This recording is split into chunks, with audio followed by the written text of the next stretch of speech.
This is the MMA Outside Fuck. Welcome to the Outsiders Pop. Fuck shit!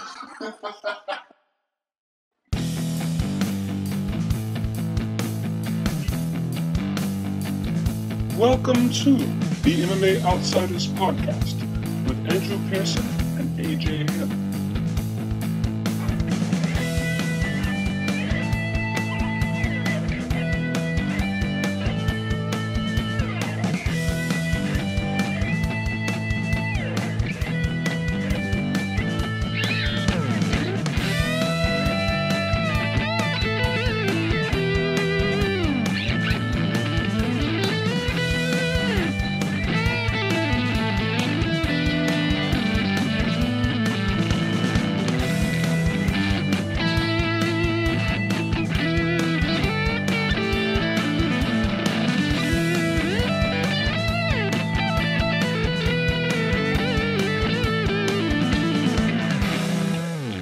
That's right. You were listening to the MMA Outsiders podcast. I gotta get used to the new name, man. We changed it from the Outsiders to the MMA Outsiders. Yeah, wasn't it like WWE podcast or something? We're gonna change it back as soon as I read the book, The Outsiders. Have you not read the book? No. Oh man. I have it. You have it? Yeah. When did you buy it recently? No, my girlfriend had it. Yeah, that was like, would she have to read it in middle school? Yeah, probably. We just moved her from one apartment to another, so. I was like, oh, yeah, that's the name of my podcast. I should probably read this. I'm reading In Cold Blood right now. It's pretty good. Yeah, you told me about that, but I didn't listen. Anyway, there's no UFC this weekend. So instead, we interviewed Whitney Miller, who's the Glory reporter. Yes. And that interview will be in a moment. But there was some combat sports that happened. Legacy Fighting Alliance, I think that's what their name is, had their latest event, and Mackenzie Dern knocked down her opponent. Yeah, Legacy. And then choked her out. Legacy. That's remember Team Took. They had a few Legacy belts in there. Yeah, they did. Yeah. That's a local thing to Texas. So Mandy Polk was the opponent. Mackenzie Dern knocked her down, which is, I guess, the biggest thing, and then choked her out. If you look at Mackenzie Dern, this is her fourth win in a row. She's a touted grappler coming to MMA. So, I mean, two things made her exciting. It was basically her ability to twist people up into pretzels. And her, AJ, can you deal with your shit? Put my Do Not Disturb on my Apple app. No, dude, you know who it is? It's my bandmate. He's texting me about all the shit he ordered. And remember I told you, like, he likes to text me a lot. Oh, yeah, you said he doesn't shut up. Well, he does shut up. It's just the drinking part. When you know how, like, when somebody gets drunk, they talk. Yeah, no, I'm a victim of that myself. Yeah, it's all good. But yeah, no, he was just texting me about some equipment. So move on with the your monologue, please. Thank you. So the thing that made Mackenzie Dern has made Mackenzie Dern an interesting prospect in women's MMA is her ability to twist people up into pretzels, and of course her looks, because, like it or not, that's a factor in women gaining traction and stardom. Mackenzie Dern's not there quite yet. I didn't mention Ronda Rousey's name in my article that I wrote up on it once, but Ronda Rousey did come up in the comments, and people were saying everyone's looking for the next Ronda Rousey. It's never going to happen. Why do they want to look for the next so and so? Why don't they just try to find a new brand? Exactly. Which, I mean, that was my approach. She's definitely her own phenomenon. She's got a long way to go. Her striking looked raw. But if you look at the learning curve there, it was pretty impressive, because if you look at her last couple fights, the striking was not impressive. And in this one, she settled down on her punches, stayed in the pocket, and she actually knocked the girl down, which it's pretty impressive for someone who well, you'd have to watch her previous fights to see for yourself how she looked on the feet. And then she choked her out, which is her forte. Yeah. So it's an impressive win for her. Women's MMA, we got some exciting fights coming up. Ioana Jacare is fighting Rose Namajunas. Ooh, Thug Rose. It's going to be awesome, man. I'm really excited. I mean, the smart money's got to be on Jacare, but Rose Namajunas is an exciting opponent in her own right. She's a badass, bro. And you know what? I always like that death stare she always gives the camera, just like that. Like, Oh, I love it. That's why I love this matchup, Yeah. because Jacek loves to do the mental warfare. And she's a fucking badass. And then Yeah. Thug Rose, she just doesn't give a shit. We know, like, she was there was a story Pat Barry told, because they're together. There was a story that he told about her sparring Melvin Gillard. Remember Melvin Gillard? Oh my goodness. And Melvin Gillard was just piecing her up a little bit too rough, and Pat's like, God, man, he's like, I'm gonna have to fuck you up like after you get done. So he would put the gloves on. He's like, all right, it's my turn. Told you not to go that hard. And Melvin's like, man, really? Like, because Pat Barry's a fucking monster kickboxer. Yeah, he's a heavyweight kickboxer. He's not even just a heavyweight. He's a monster. He's a good kickboxer. Period. So he would just fuck Melvin up a little bit. That's always great. Yeah. Don't spar too hard with my girl. Right. But yeah. So, what else is going on this weekend? Oh yeah. Nick Diaz and Rampage Jackson did a little skit. I have to assume it was a skit. It had to be a skit, yeah. Where Nick Diaz walked up, said what's up to Rampage, immediately started talking to his girl, was saying like, Rampage may have certain advantages. I got longevity. But yeah, he said I have longevity. So he's pulling out all the cards. Yeah. It was really fantastic. It was a great bit, just because I gotta think it was Rampage's idea. Had to be, yeah, because there's a story that Nick told about Rampage stealing Nick's girl at his party. It was that at a party exactly or something like Rampage. that. And so at the end of this new clip, Rampage is like, I would never do you like this, man. I've never done this to you. And so I guess that's the gag. Yeah. It's still a great bit. They got into it a little bit, and the girl was like talking to Rampage. She's like, it's about longevity. It's about longevity. Well, to be fair, if it was Nick Diaz's quote unquote new girlfriend, I think Rampage would have run very far away. Oh my God. Yeah. Yeah. Anyway, so yeah. Well, let's talk a little bit about the women's fight coming up this weekend. Karolina Kowalkiewicz versus wow. That's amazing. What? And I actually know her name too. Karolina Kowalkiewicz is fighting this weekend. I'm gonna look up this girl's name right now. Did you just forget her name? Yeah, I'm bad with names. Bro, you know I'm not gonna know that shit. you know I'm not gonna know that shit. I looked at you like you were gonna know. Hell no. You know I'm not gonna know that shit. So Karolina's like one of these interesting fighters where she had a fairly competitive fight with Onnit and Jacek. Like she wasn't winning other than the round that she had the flash knockdown, but it was pretty competitive. Like she didn't gas, she didn't fade, she was hung in there with the champion for all 5 rounds. Is this next Jacek fight gonna look like that? And is Karolina gonna be able to come back from getting choked out by Gedalia in her last fight? Yeah, obviously Karolina has this persona that she carries with her, the sweet girl look. She obviously she's ferocious in the ring, but she's very polite. She has that good girl, nice, polite, very mannerly appearance, very classic. Yeah, I like should say. The girl next door look. The girl next door. The Slavic girl next door look. And then all of a sudden, boom, she beats the shit out of you.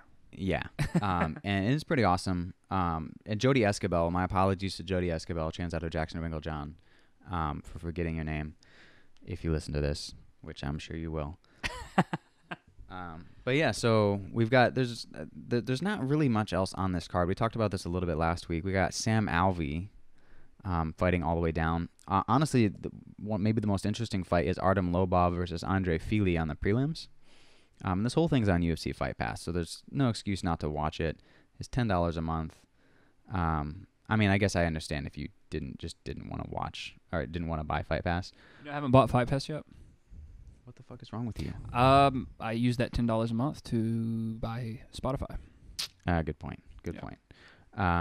So there's not really much else on this card to talk about. I guess we can talk about Marcin Held. It's another submission grappler fighting Nasrat. Oh boy.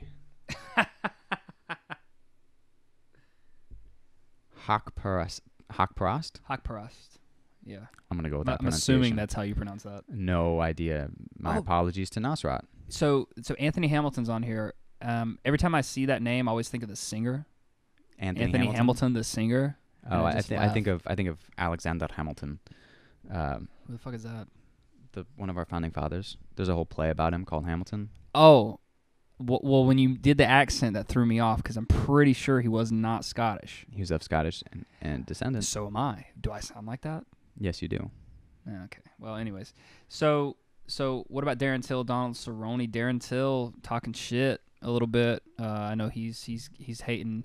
Obviously, everybody would. People hating on people that are basically doubting him. Nobody's saying. He said he was going to call out Mike Perry in the cage afterwards because Mike Perry's a guest fighter here. But then, as it turns out, Mike Perry got a fight announced, which is a great fight versus Santiago Ponzinibbio. Yeah. So Platinum versus the Pons. Mike Perry's a beast. Do you think he's going to beat? You think he's going to beat Ponzinibbio? I don't know. Guy's on a 5-fight win streak. He could. Guy knocked out Alan Jouban, who beat Mike Perry. As quoting Johnny Hendricks and Tommy Toehold from a few years ago, he could win by decision. He could win by knockout, submission. I mean, there's all kinds of split decision, majority draw. There's a number of ways the fight could go. Yes. So one thing that actually happened this past few days, there was a press conference held for the Bisping. The Bisping GSP fight, man. Yeah. And you mean the Cody Garbrandt TJ Dillashaw fight card? Yeah, that one. The one with Joanna Jacek and Rose Namajunas? Yeah, it just happens to have GSP and Michael Bisping. See, what I do like about that card is that it's gonna feel complete, and then Michael Bisping and GSP are gonna fight for some reason. That's a good point. Yeah, so that's what I like about it. It's gonna be like a bonus. That's how I look at it. It's like a bonus at the end of this fight card. So I don't give a shit about GSP Bisping. I think it's a bullshit fight. But hey, at least we've got 2 awesome title fights before that. Dude, Cody Garbrandt, TJ Dillashaw, man, I'm so looking forward to that. Who do you think's gonna win? Okay, so you want me to be subjective or objective? We're talking about this fight way too early, but be objective first. I believe that. No. Fuck that. Be subjective first. Okay. In my heart, in my emotions, in my whatever you want to call it, my loins, as Hebrew as I can be right now, I believe that the feeling in your inner thigh. In my inner thigh, I feel I would like the fight to go towards TJ's way, but I really like Cody Garbrandt though. Really? I mean it's very interesting. Obviously, TJ, I was a fan of TJ first, so there's going to be an emotional draw to that. But yeah, man, you remember watching him knock out Henan Brow? Oh, it was so glorious. We watched that together. Yeah, we didn't really even know that much about him. No, because we basically knew nothing about him, just like most fans. And he came in there and we bonded over that part with the Henan Brow because we both didn't like Henan Brow. I don't know why. That's probably just. I don't know why we didn't like him. I don't either. It's just it's the same thing. It's really hard. There's no connection to that guy. I don't know why. Like it was really hard It's probably the same ethereal thing. Why people are draws and why people aren't. He's apparently he's very introverted. So maybe that has something to do with it. I don't know. But it's just like I don't know. Anyway. So TJ Dillashaw, that was pretty awesome. That was pretty dope. That was watching a guy just like elevate his game. Cody Garbrandt's a genuinely great guy, genuine guy. After watching the Dominic Cruz fight, it's hard not to give the edge to Cody Garbrandt. And he's getting better too. Yeah, so they've trained together too. The factor I think is going to be. I don't see this going. I see this most likely going 5 rounds. I don't see it.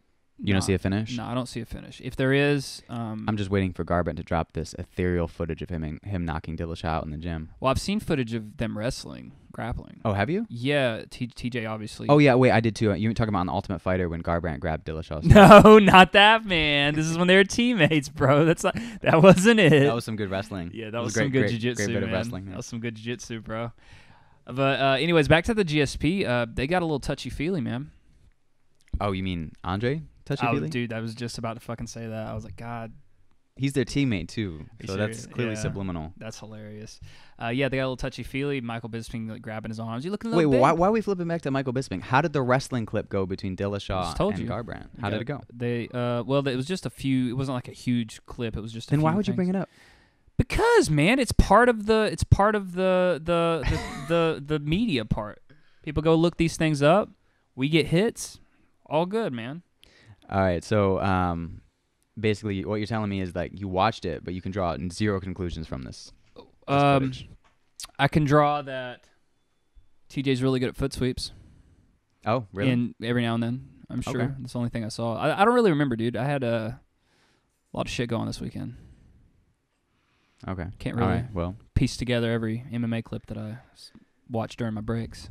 All right, so I guess we go back to GSP Bisping. You said it looked like GSP punched him. It looked to me like he pushed him. He didn't push him. He punched him. I swear to, well, that's what was said too by Bisping, and there was an altercation afterwards. Oh yeah, when they were pointing at each other.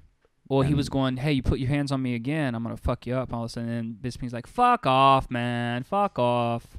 Bisping manages to make like every single fight he's ever in personal, except for who did he not make it personal with?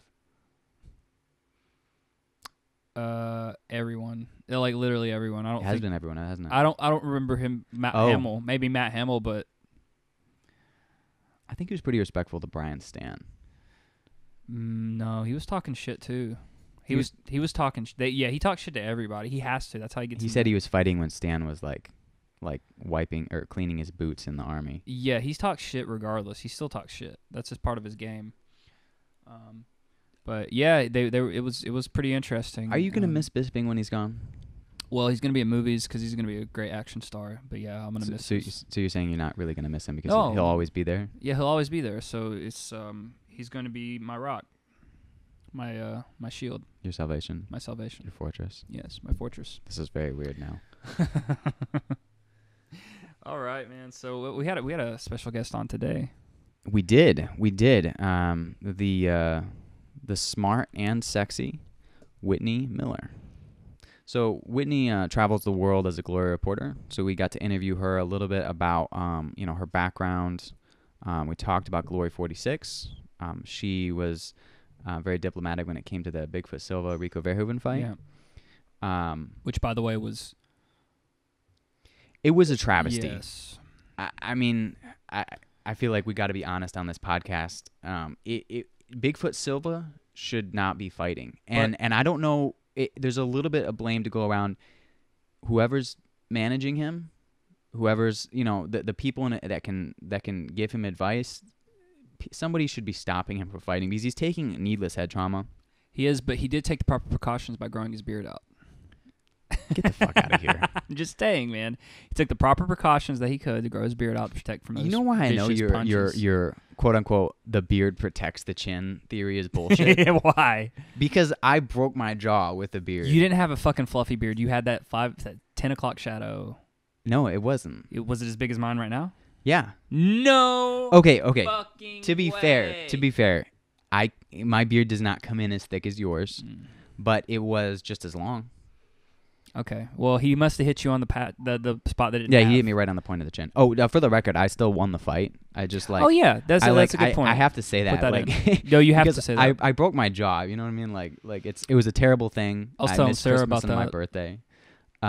But I did win the fight. I mean, like at least I can say that. Yeah. It doesn't really mean anything. Did they pay for anything, or did you have to pay for it all out? Oh yeah. So their insurance covered. You know what was crazy though? There was no doctor afterwards. No one came up and asked me if I was okay. Because you didn't know your jaw was broken. It was an amateur event in upstate New York, and yeah, of course I didn't know my jaw was broken, but I knew something was wrong. I thought I'd broken like a tooth or something. I was like looking around afterwards, Did it like hurt? where is a doctor or someone that I can talk to? And like one of my friends was there, and her dad was a doctor, and I asked him, and he's like, yeah, you should probably go get that checked out. Did it hurt? It didn't hurt. I mean, I had a lot of adrenaline at the time. So did it lock up? Like, could you close it to the side of your mouth? So I couldn't close my mouth properly. That was my first mistake, and I was like, "Why does it? It felt really off. Like it felt like, like I couldn't squeeze my jaw closed." I had that happen to me in high school. I got headbutted by this guy, and I couldn't close the side of my mouth, and I forced it shut, and like something ripped, and it was like a burning sensation, and it went away, and then I had to wear a mouth guard for like 10 years. Yeah, I should look into getting one of those mouth guards that protect your jaw as well as your teeth. How the fuck did we get on talking about breaking jaws? We were just talking about Whitney Miller. Okay, that's a good question. We went from glory. I said something about a beard. You said something about a beard. Because okay. Bigfoot Silva fighting is a travesty. Yeah, okay, let's rewind. All right, back to Whitney Miller. Yeah, so we had a really good talk with her. She got into her motivations, where she thinks the world is spiritually, and it was really good. It was a really good conversation. It was a pleasure talking to her. She's really sharp. And you can follow her on Instagram at Miss2Jits, and if you do, you'll notice she's also really hot. She is the wife? And they're a fiance. She's the fiance of Onnit CEO Aubrey Marcus. So very, very involved in the combat sports world. Very knowledgeable. Really was able to kind of break it down for us. And if you guys are not familiar with Onnit, they are a human optimization company. They sell supplements, fitness equipment. AJ is a big fan. AJ has their steel mace. Yeah. And this is not an advertisement. We are not sponsored. Wink, wink, nudge, nudge. Buy Onnit. Wink, wink. Buy Onnit. This is not subliminal. Yeah. So, and if you don't know much about Glory, I feel like every UFC fighter should at least check out kickboxing, because how many fans are out there just screaming "just bleed" and getting annoyed when someone gets taken down, but they don't follow kickboxing whatsoever. Well, the thing about kickboxing is they tried it over here. They tried it in America, and it was the rules that fucked everything up. It was boring. They didn't understand it. I don't think it's boring. It's not boring now, but when they tried it back in the 80s, it was that. Do you think they screwed it up for because everyone? first of all, it wasn't Muay Thai. Most of that was point karate based. None of it was really Muay Thai based. Hey, I watched some of those fights. Those fights are actually pretty entertaining. To you. But for people that are so used to boxing, it's the same thing with the jiu-jitsu thing. How long has jiu-jitsu been around? People don't want to watch that shit. It's easier to watch. But jiu-jitsu is different, man. Like, I feel like everyone should check out But what I'm saying is the point is they don't understand it. It's hard. You got to ease people in. What is hard to understand about kickboxing? People punch and kick each other. The old school kickboxing, they were wearing this fucking pants. I'm not talking about the old school kickboxing. I'm talking about currently. Now. What I'm saying is if they already have a bad taste, people, you know how people are. They're very visceral about certain things. But yeah, I agree with you. I want people to watch kickboxing too. So they went to China, where there is a big untapped market, Yeah. and Whitney talked a little bit about that. But I guess we should just let her talk. Yeah. So, ladies and gentlemen, Whitney Miller. What time is it in China right now? It is midnight on Monday, so I guess it's Tuesday morning now. Wow. So I'm AJ Herrick. This is Andrew Pearson. Thank you for being on the podcast with us today. We're really happy to have you. Yeah, of course. I'm happy to be here. And thanks for supporting some Texas. Well, we're not from Texas, but we live here, so I guess we're Texans, right? We're adopted Texans. We're adopted Texans, right on. Some fellow. Yeah, that counts. Honorary Texan. There you go. Right on. Right on. We're both dating Texans, right? Yeah, we're both dating Texans. So there you go. So we're in the family now. So Whitney. So before I start, I do want to say I'm a big fan of the Onnit training equipment. I got my steel mace outside, so I like to use some of that stuff. I have not been able to try the supplements yet, but what would you recommend if I were to try something? Well, you have to try the flagship product, which is Alpha Brain. All right. Yeah, so I mean, we do podcasts, or if you train or do whatever, I mean, it just really helps you focus, and it doesn't make you jittery or anything like that.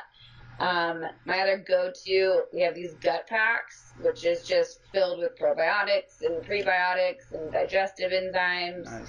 And so those are the two that I have in my bag basically everywhere I go. Does that help keep you from getting like sick overseas? I'm not really sure if it would help you not get sick. It helps you digest your food and have like a healthy gut biome. I take them, I bring them with me overseas, and I had a piece of fruit yesterday and was puking for like an hour. So Whitney, let's talk a little bit about your training schedule. I got Wait. Well, go ahead. So, All right. Sorry. So we're new to this podcasting thing, but I guess I wanted to go over kind of what we're going to talk about. So, okay, cool. So you're the Glory reporter, right? So we definitely wanted to go over Glory 46. and kind of give you a chance to walk over the highlights. Did want to ask you about what you thought about Rico Verhoeven versus Bigfoot Silva. But first, I kind of wanted to get your story, kind of in broad outlines. How did you get into combat sports? What's your background? And then afterwards, I think we can talk about what your goals are and where you're going next. Okay, cool. So, I guess start out by giving us some background on you. I mean, you're Miss Two Jits on social media, and talk about how you got started in this crazy world of combat sports. Okay, cool. So, yeah, I was Miss United States in 2012, handed the crown over in 2013, and I kind of wanted to do something different. I'm always like looking to challenge myself, and so I figured, why not go into combat sports and be, the first beauty queen to take a fight. Yeah. And I announced that, and as you can imagine, half the crowd were, cheering, and the other half the crowd were gasping, wondering what the hell I was doing. And throughout the whole process, I was also wondering what the heck I was doing. So that next week or so, I took my first jiu-jitsu class, and I did that for a few weeks, and I hated it. I hated it.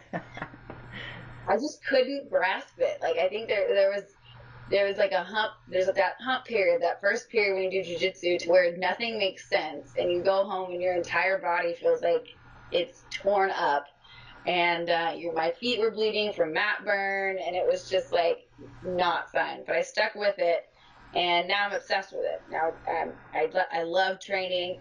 I train at Gracie Humaita in Austin, and then Onnit has 10th Planet, so I'll train there every once in a while too, so I get both schools of thought with jiu-jitsu. And so once I did that, I realized, okay, now I think it's time to move into striking. And I took a boxing match last August. Yeah, we both saw that. Super impressed with how you did. Yeah, cool. Thank you. It was that was a trip. But it was awesome. I loved it. I trained with Tony Jeffries out in California for that, and trained really hard. For me, I mean, it was my very first fight. I've never even gone to a street fight or anything like that. Nothing. It was just the first time I punched somebody was in the gym, and the first time I got punched was in the gym.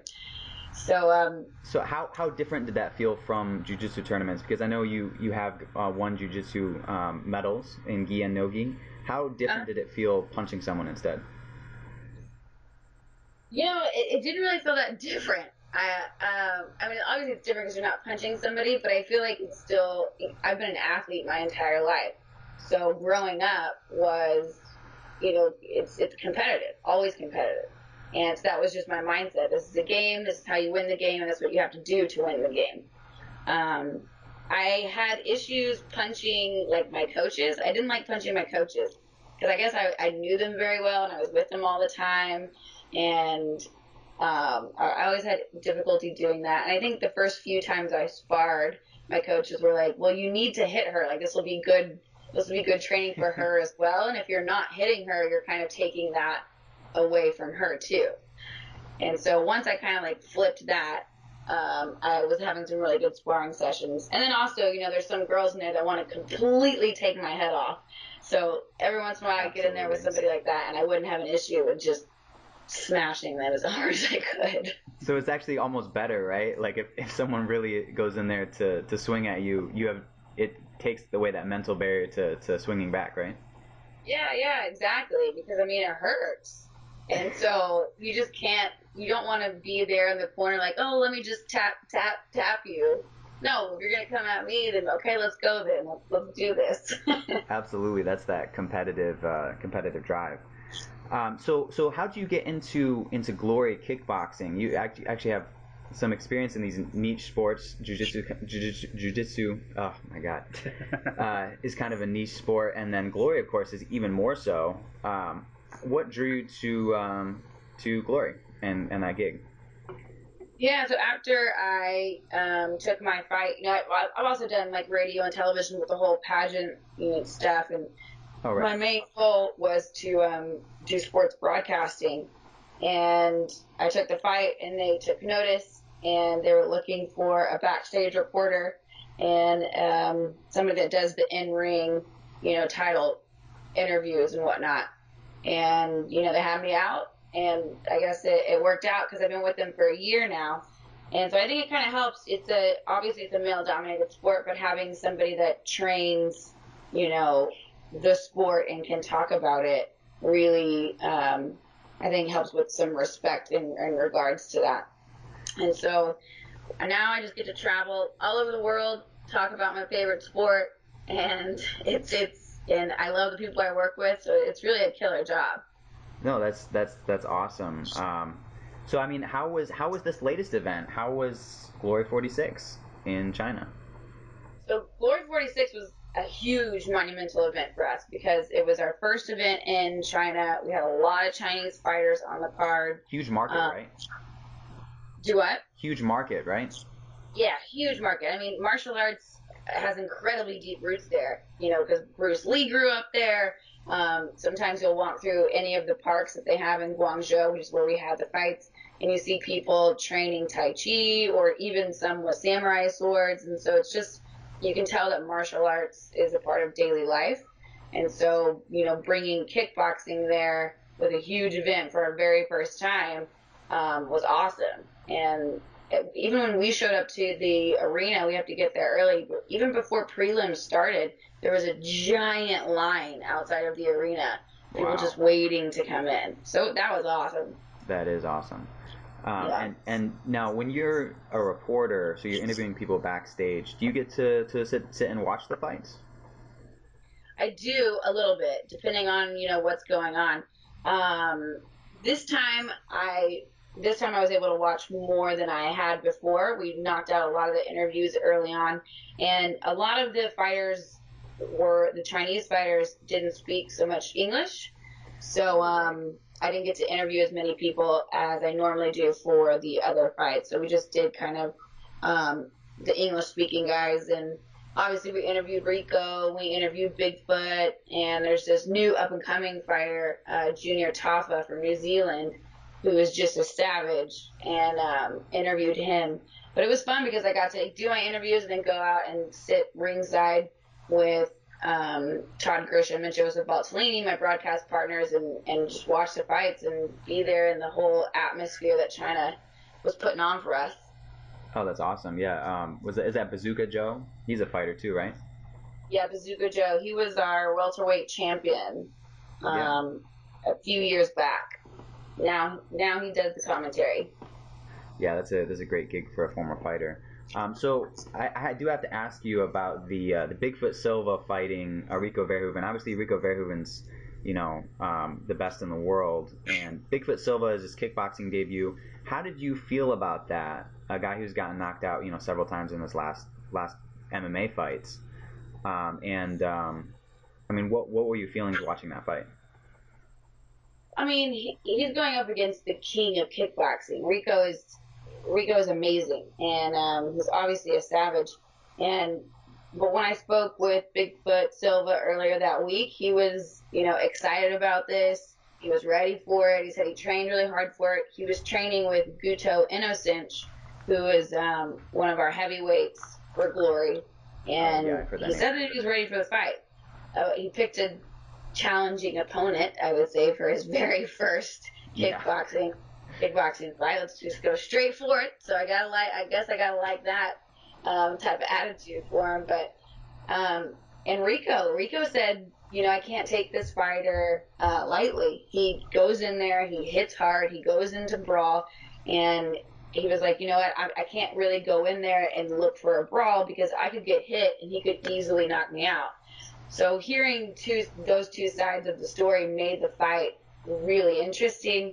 I think after the first round, a few minutes into the first round, you could tell, Rico has a massive advantage here, and he's no doubt going to end this fight. And when I interviewed Rico right before that, And I asked him specifically, what are the chances of Bigfoot making it the full 3 rounds with the king of kickboxing? And he said, there's absolutely no chance. No chance. And he proved it. He put proof is in the pudding for him. Yeah, those low kicks he was hitting were brutal. Just absolutely awesome. Yeah, and it was actually, I mean, he's known for his leg kicks. But I think what the real damaging blow was he went high and got him with a head kick. Yeah, he did. Yeah. He caught him clean with that one. Yeah. It was amazing. It was a spectacular performance by Rico. So Whitney, so we know you're really, really busy on the road. What's training looking like these days? Obviously, you probably don't have too much time to go to any kind of boxing gyms, jiu-jitsu. So what do you usually do when you're on the road? I usually just hit the, super fun hotel bar or hotel nice gym there. And, I'm trying, every time we go on the road, Bazooka Joe and I, he's always trying to get me to come in to hit pads. And for some reason, it just never happens because we're always out and about, like exploring. And by the end of the day, we never really make it to it. So it's just, in the gym. Sometimes I'll swim or go for a run. And I usually just as soon as I go home, I hit it so hard. Right. So as soon as I land, I like to get a workout. And then the week or two that I'm in Austin, it's either kickboxing or jiu-jitsu or some sort of strength class at Onnit. All of the above. I kind of get obsessive for that week or two that I'm actually in town. It's like jet lag. What's that? Yeah, God, jet lag. I'm interested to see how this jet lag goes because I think it's actually 13 hours difference. Yeah, so I've been to the Philippines before, and after that flight back, I mean, I felt like I was drugged or something. It was brutal. So, good luck. But yeah. So I did want to ask you as well, like kind of about your goals. I know that Aubrey Marcus talks about, and you talk about on your social media, like raising the consciousness of the world. What does that mean to you in practical terms? It's just enlightening people. The more love you put out to the world, the more love that you're going to receive. And I think that's kind of our mission is to help, aid in this whole consciousness journey. And I think that's, I think the world is going through a pretty challenging time right now. Everyone's on shaky ground. It's almost like everyone's shadows or everyone's stuff's coming up to the surface. And it's causing people to really look at what's going on inside. So it's a challenging time, but it's a really interesting and cool time to see. And I think once people start to uncover everything that they've been hiding from themselves or they've been wanting to ignore, then that's when the world is going to be a much better place. Because the more you work on yourself, the happier you are and the happier you treat other people. And so that's the main goal with that. It's just why can't we just all love each other? Absolutely. So you see the current political moment as a time for introspection. Yeah, absolutely. I mean, we spend so much time pointing fingers elsewhere instead of taking that finger and pointing it at us and seeing why is this bothering me? Where does this come from? Why am I offended by this? Why am I not offended by this? Get to know you. What makes you tick? What makes you happy? What makes you sad, mad, whatever it is. Find out all of your little triggers and all that good, juicy stuff. Yeah, so actually that kind of plays into the next question I wanted to ask. So you're kind of a star on social media. You've got 78,000 followers on Instagram. And part of being a star on social media these days is you kind of have all eyes on you. And a lot of it is people is kind of living their life vicariously through others. And as someone who, finds yourself living a life that, a lot of people would love to live, I guess I have two questions. First of all, is that how you feel about your life? Do you feel like you're living your best life? And two, for Whitney Miller, the person, what does that life look like? What does your best life look like? I know you were at Burning Man recently. And I'm just curious, for you, what does that mean? Yeah, for me, for me, I love challenging myself. So if I'm doing something that's challenging for me, I'm all about it. And that's kind of feeds my soul. And I think that's one reason why I love working with Glory so much is because I love what I do, but it's still a fairly challenging job. I still get jitters in front of the crowd. I still have to know who these fighters are and pronounce some of these wild names live on TV, and it always gets, funny for me sometimes. And the other thing is I get to travel, and travel is really big medicine for me too. Actually, like right now, for example, I'm in China. I added a couple of days extra to come to where the movie Avatar was inspired, and the National Forest here. Oh, and then wow. I'm off Prague for a week to check out Prague, and then we have another event in France. So I'm not coming home between shows, and that's like where I really thrive, where I can travel, and most of the time travel by myself, because I feel like that's when you really get to experience a place, and that gives me a lot of time for introspection and learning, and like I said, just pushing myself outside of my comfort zone. So that's really, like, I would say I'm pretty close to living my best life. There's definitely things I still want to do, and obviously still things I need to work on. And as long as I feel like I'm challenging myself and I'm being introspective, that's usually my pretty good life right there for me. Awesome, Whitney. I'm still here, by the way. Andrew just literally wrote down every question that I had for you, but he did it more eloquently. So I'm like, damn, I'm letting him talk. I'm like, yeah, keep that flowing. But I do have a question to ask you. Do you have any more fight aspirations? Maybe a kickboxing match, maybe a exhibition MMA match? We really enjoyed your boxing. Oh, thanks. Yeah, I mean, I always have the itch. I can't get rid of it now. Right on, right on. What about a rematch with River?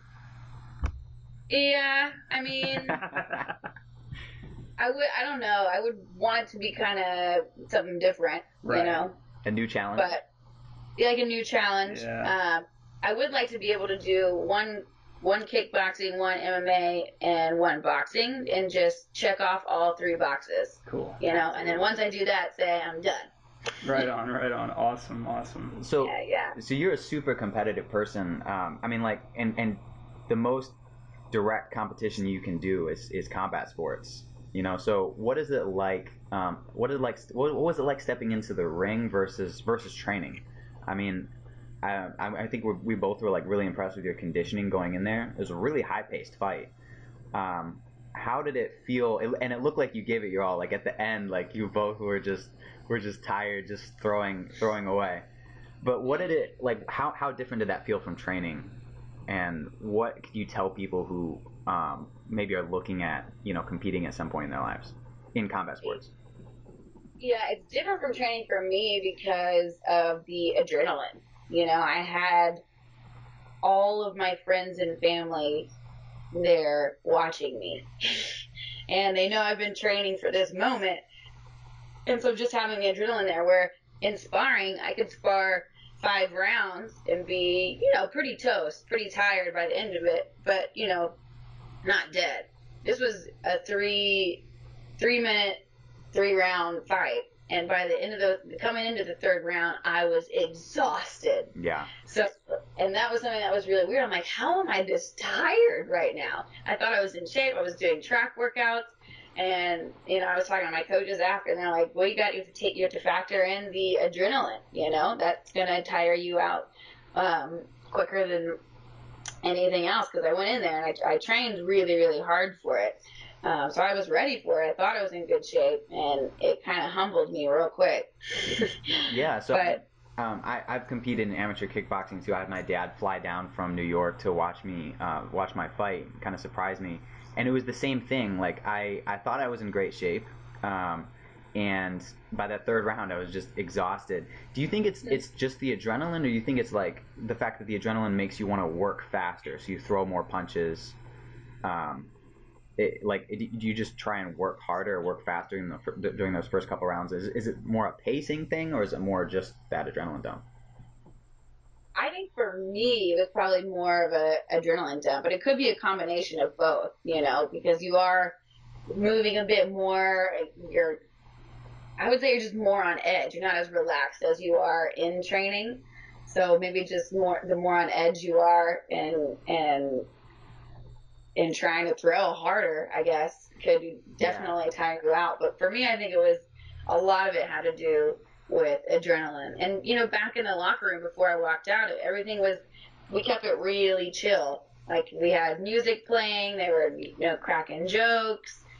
People were coming in to say hi. Like, we wanted it to be, I didn't want to work myself up too much. I knew I was already working my own self up. So I didn't need help with that. That's why actually my walkout song it's called Imagination by Gorgon City. And it's this song that I put on at parties and do like a funny dance too, because it's just like, it makes me laugh. So that's why I put that song on, because I didn't want a song to pump me up anymore. So we were doing things to calm me down more than bring me up, because I was already up. That's so interesting, because part of my research when I was in college was flow states. And flow is like right in that sweet spot between, the adrenaline dump and the feeling of, just control. And when you're in training, you're just kind of in that control zone, and you can work your way up into flow. But when you're in competition, you kind of get dropped into it from the other side. So you're just doing things to keep yourself from spiking too high. Right. So, I mean, did you feel like, so you've competed across a wide variety of sports. What was the sport that you were a champion? I want to say wakeboarding, but it wasn't wakeboarding. Oh, wake surfing. Wake surfing. Yeah. So when you're at your best in those sports, you're creative, you're at your highest level. Do you think you hit that in the ring? Yeah, 100%. Awesome. And there was points too where I didn't really hear anything other than my coaches, and they would tell me to do something, and I would do it immediately. Oh, that's a great thing. Yeah, it was super cool, because I had never really experienced that before. And after the fight, my coach was like, "That was crazy! Like, I called out a couple of combinations, and you just threw them like that." I told him I don't even remember. Like, after I got out of that ring, it was almost like that was a complete blur of my life. No idea what happened. I just knew I was fighting, and it was fun, and I felt like I did a really good job. But other than that, it was just like everything else was somewhere else, or everything was right there in that ring. It was wild. It was a very wild experience. But I would say I for sure enter a flow state when I'm doing things like fighting or jiu-jitsu or wake surfing or even ocean surfing. I think that's activities like that is really like good medicine for me as well. Just getting yourself into flow state, because I think it carries over into everyday life too. Yeah, absolutely is. I mean, there's a lot of studies showing that the more people experience flow, the happier they tend to be. That's fantastic. You were 100% dialed into your coaches. Do you feel like when you go back and you watch that fight, do you feel like it's like watching some other person? Yeah, I guess kind of. Now that you say that, I've never thought about that. But yeah, a little bit. I still get the jitters, and like if I'm watching myself, I'm like my head's moving. I'm like fainting. It's weird. It puts me like right back into it.